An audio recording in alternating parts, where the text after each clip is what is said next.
আসলে এরকম বলতে গেলে প্রথম যখন আসছি তখন রাত্রে বেলা সম্ভবত জুলাই মাসে রাত 12টার পরে আমি এমারতে আসছি।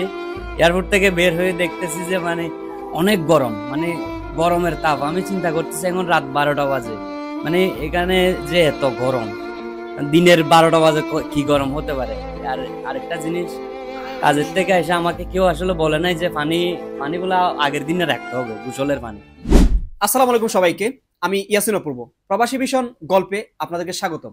আজকে আমাদের এই প্রবাসী ভীষণ গল্পে একজন স্পেশাল গেস্ট রয়েছেন। আজকে আমরা ওনার এই প্রবাস জীবনের সকল তথ্য এবং তার কাহিনী তুলে ধরার চেষ্টা করব। আসসালামু আলাইকুম। ওয়ালাইকুম আসসালাম রহমতুল্লাহ বরকাতুহু। আসসালামু আলাইকুম। ওয়ালাইকুম আসসালাম, কেমন আছেন আপনি? আছি আলহামদুলিল্লাহ, আপনি কেমন আছেন? আলহামদুলিল্লাহ ভালো। আপনার নাম কি? আমার নাম মোহাম্মদ শাকিল। মোহাম্মদ শাকিল। দেশের বাড়ি? দেশের বাড়ি চট্টগ্রাম ফটিকছড়ি। চট্টগ্রাম ফটিকছড়ি। জি। আপনার প্রবাস জীবন কেমন যাচ্ছে অ্যাকচুয়ালি? আলহামদুলিল্লাহ ভালো, অনেক ভালো। অনেক ভালো। জি এই যে প্রবাসে আসছেন, জি। অ্যাকচুয়ালি আপনার প্রবাস জীবন কতদিন কাটাচ্ছেন এখন বর্তমানে? আমার এখন বর্তমানে 6 বছর প্লাস। 6 বছর প্লাস। জি। আচ্ছা, 6 বছরের ভিতর আপনি বাড়িতে কবার গিয়েছেন? বাড়িতে গেছি 2বার। 2বার। জি। আচ্ছা, যাই হোক, ফ্যামিলিতে কে কে রয়েছে? ফ্যামিলিতে আছে আব্বা আছে, 4 ভাই 2 বোন। 4 ভাই 2 বোন। জি বিয়ে করছেন? জি। আহ আমাদের কি মানে ভাতিজি বা ভাইজি আছে নাকি? না না, ইনশাল্লাহ আসবে আপনাদের দোয়ায়। Coming soon. ইনশাল্লাহ। এটার জন্য অগ্রিম শুভেচ্ছা রইলো। আচ্ছা, যাই হোক, এই যে আপনি প্রবাস জীবন কাটাচ্ছেন, হ্যাঁ, জি এই প্রবাস জীবনে আসলে প্রথমত মানুষ যখন আসে তারা তো আসলে অনেক সময় অনেক কষ্টে থাকে, যেমন জি প্রথমে আসলে। জি। আপনার জীবনে আসলে এরকম কোনো ঘটনা আছে কি? আপনি আমাদের মাধ্যমে একটু ওই বিষয়টা যদি শেয়ার করেন তাহলে আমাদের যারা অডিয়েন্স আছে তারা একটু বুঝলো, জানলো। আসলে জিনিসটা তো অনেক কষ্টের। প্রথমে যে আসছিলাম ওই টাইমে অবশ্য আমার ভাই ছিল অনেক দূরে। আমি টুরিস্ট আসছি, আসার পর আমার কোনো গার্ডিয়ান ছিল না, বিদায় আমি মানে এখানে যাকে বলে খালি বালি লাফাডা হয়ে গেছি। আমি এখানে বিষা টিসা লাগাইতে পারি নাই। আচ্ছা, প্রায় 2.5 বছর 3 বছর পরে আমি নিজে টাকায় রোজগার করে নিজের টাকায় নিজে বিষাট লাগিয়ে এখন মোটামুটি আলহামদুলিল্লাহ ভালো আছি। এই যে লাফাটা যেটাকে বলে মনে হচ্ছে মানে বিশা পাতাকা নাই জি, যাকে বলে, আনলিগেল আনলিগেল। আনলিগেল। আচ্ছা, আনলিগেলে কতদিন ছিলেন এখানে? আনলিগেলে ছিলাম প্রায় 3 বছর। 3 বছর। জি। 3 বছরের ভিতরে কি মানে কোনো সমস্যার সম্মুখীন হন নাই আপনি? অবশ্যই হয়েছে, এটা আসলে সবার দোয়া, দেশের সবার দোয়া। আর আলহামদুলিল্লাহ ছেড়ে দিছে আমাকে। অনেকবার ধরছে, 2বার 3বার ধরছে পুলিশে এখানে। হুম। আমি বলছি যে আমি বিষার তরতিফ করতেছি, ছেড়ে দিছে। আচ্ছা, যাই হোক, সেই ক্ষেত্রে কিন্তু আপনি অনেক ভালো ফ্যাসিলিটিস পাইছি আমার অবশ্যই। মনে হচ্ছে। আর তারপর হচ্ছে আপনি নিজে ইনকাম করছেন, ইনকাম করে হচ্ছে বিষয়টা লাগাইছেন, জি রাইট?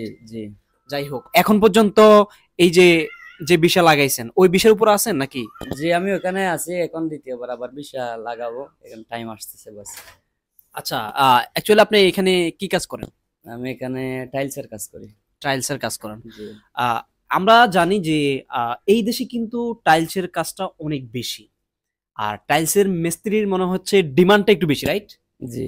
হ্যাঁ, কারণ এই কাজ কিন্তু সবাই করতে পারে না। তো সেই ক্ষেত্রে আমি মনে করি যে উনি যে কাজটা করতেছেন এটা অনেক মূল্যবান অ্যান্ড অনেক দামি আমার মনে হচ্ছে আর কি। আচ্ছা, যাই হোক, এই যে কয় বছর আপনার? 6 বছর। জি। এই 6 বছরের ভিতর বাড়িতে কয়বার গেছেন? 2বার। 2বার। জি। বিয়ে করছেন কত সালে? বিয়ে করছি 21 সালের ডিসেম্বরে। এরপরে কি যাওয়া হয়েছে কবার? এরপর একবার গেছি। একবার যাওয়ার এখন কি কোনো সম্ভাবনা আছে? এখন ইনশাল্লাহ সামনে দেখি না। তাই মানে টাকা পয়সা জি সবকিছুই করে তারপরে জি যাবে। জি আমি আপনার থেকে একটু জানতে চাই যে আসলে আপনি এই প্রবাস জীবন যে কাটাচ্ছেন জি এই সময়টাতে আপনি বাড়িতে জি। কাকে সবচেয়ে বেশি মিস করেন? বাড়িতে এখন আমার আব্বাকে। আপনার আব্বু? জি উনি আছেন? জি আছেন। কি করে উনি? কি করবে, উনি এখন বৃদ্ধ হয়ে গেছে না বাস। বৃদ্ধ হয়ে গেছে? জি মানে আপনারা ভাই যারা আছেন সবাই মিলে চালাচ্ছেন? জি। আপনার আম্মু নেই? না, আমার আম্মু নাই। আচ্ছা, কত সালে মারা গিয়েছে? আমার আম্মু মারা গেছে 2013 সালে। 2013 সালে। জি। আচ্ছা, মায়ের কথা যখন মনে পড়ে তখন আসলে কেমন লাগে? মায়ের কথা তো আসলে সব সময় মনে পড়ে, অনেক খারাপ লাগে, অনেক অনেক মিস করি আম্মুকে। যদি মানে এটা বলার মতো না। যদি আপনার আম্মু থাকতো তাহলে কতই না ভালো হতো, হ্যাঁ? অবশ্যই। মনে হয়। যাই হোক, আমরা প্রত্যেকটা মানুষ হচ্ছে মরণশীল। সো কেউ 2 দিন আগে চলে যায়, কেউ 2 দিন পরে চলে যায়। আমাদেরকে একদিন এই পৃথিবী ছেড়ে চলে যেতে হবে। সো সেই ক্ষেত্রে হচ্ছে আমরা কষ্ট তো অবশ্যই পাই।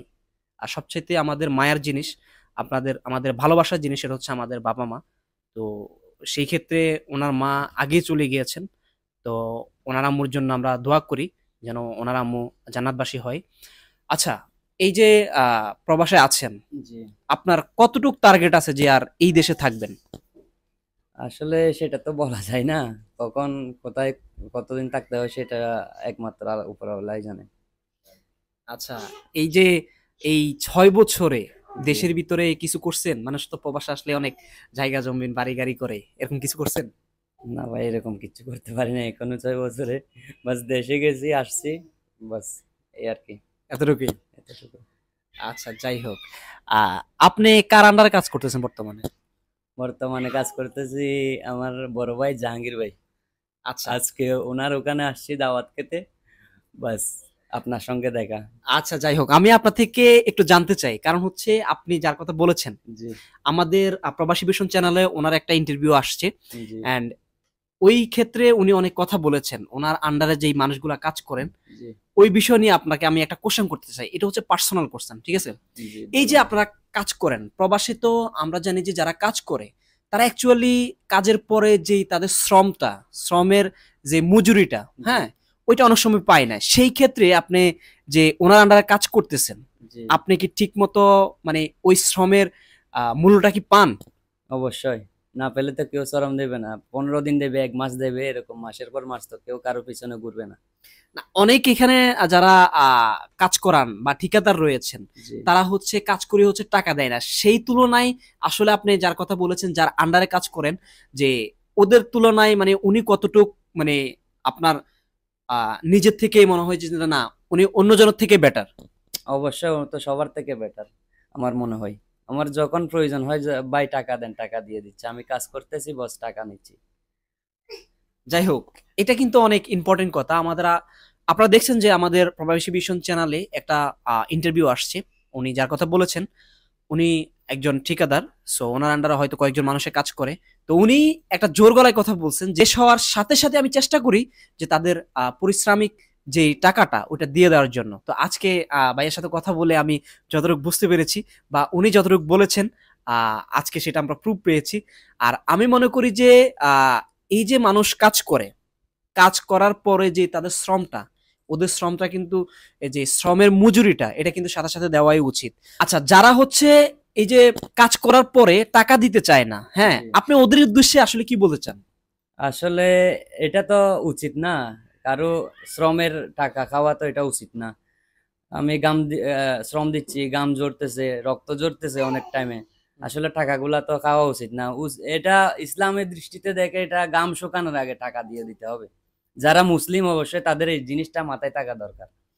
আর অন্যের হক তো মেরে খাওয়া, এটা এটা মেরে খেতে খাওয়া যাবে না। কারণ আহ, এটা কি বলবো, এটা আল্লাহও ক্ষমা করবেন না অন্যের হক। যার হক সে ক্ষমা করলে করতে পারে হয়তো, কিন্তু এটা আল্লাহ ক্ষমা করবেন না। এটা কিন্তু অনেক গুরুত্বপূর্ণ একটা কথা উনি বলেছেন। কারণ হচ্ছে যারা আহ, দৈনন্দিন কাজ করে, উনি যেটা বলছেন যে ইসলামিক দৃষ্টিতে যদি আমরা তাকাই, তখন হচ্ছে ওনাদের গায়ের গাম শুকানোর আগেই হচ্ছে তাদের মজুরি দেওয়া উচিত। তো সেই ক্ষেত্রে সেটা তো হয় না আমাদের বর্তমান সমাজে। আরো হচ্ছে এই যে কাজ করে, কাজের টাকা পর্যন্ত ঠিক মতো তারা পায় না। আসলে এইসব বিষয়গুলো যখন শুনি নিজের কাছে অনেক বেশি খারাপ লাগে। যাই হোক, প্রবাস জীবনে এই যে আপনি যে সময় কাটাচ্ছেন, হ্যাঁ, জি। এটার ভিতরে আপনার সবচেয়ে কষ্টের, হ্যাঁ, একদম একটা জিনিস শেয়ার করবেন। আপনি তো পূর্বে বলেছেন একটা জিনিস আপনি শেয়ার করবেন, যেটা হচ্ছে আপনাকে সবসময় মনে পড়ে যে আমি প্রবাসে আসার পরে এই জিনিসটা আমাকে বেশি কষ্ট দিয়েছে। আসলে এরকম বলতে গেলে প্রথম যখন আসছি, তখন রাত্রে বেলা, সম্ভবত জুলাই মাসে রাত 12টার পরে আমি এমারতে আসছি। এয়ারপোর্ট থেকে বের হয়ে দেখতেছি যে মানে অনেক গরম, মানে গরমের তাপ। আমি চিন্তা করতেছি এখন রাত 12টা বাজে, মানে এখানে যে এত গরম, দিনের 12টা বাজে কি গরম হতে পারে। আর আরেকটা জিনিস, কাজের থেকে এসে আমাকে কেউ আসলে বলে নাই যে পানিগুলা আগের দিনে রাখতে হবে, গোসলের পানি। আমি যখন ওই কি বলে এটা শাওয়ার যখন ছাড়ছি উপর থেকে কাজের থেকে এসে দুপুর বেলা, মানে লাগছে যে আমার শরীর পুরা জ্বলে গেছে, এত হিট এত গরম। ওই দিনটা আমি আর জীবনে কোনোদিন ভুলবো না, প্রথম যে আসছিলাম ওই টাইম আর কি।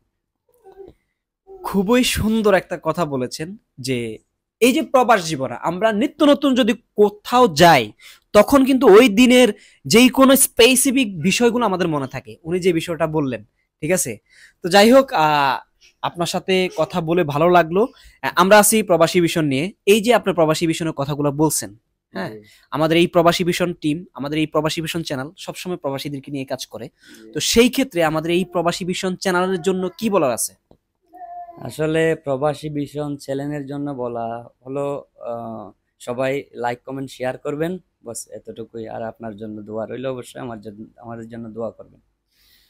যাই হোক, আমরা আছি প্রবাসী গল্পেই। আজকে ভাইয়ের সাথে গল্প করলাম। আর আমাদের লক্ষ্য এবং উদ্দেশ্য প্রত্যেকটা প্রবাসীর আমরা দুঃখ সুখ সবকিছু আমাদের চ্যানেলের মাধ্যমে তুলে ধরা, এবং কি তাদের যে কোনো সমস্যাতে ইন ফিউচারে আমরা যেন তাদের পাশে গিয়ে দাঁড়াতে পারি, সেই দৃষ্টিকোণ নিয়ে আমরা কাজ করছি। আমাদের জন্য দোয়া করবেন। আর আজকে আপনার সাথে কথা বলে ভালো লাগলো। ভালো থাকবেন।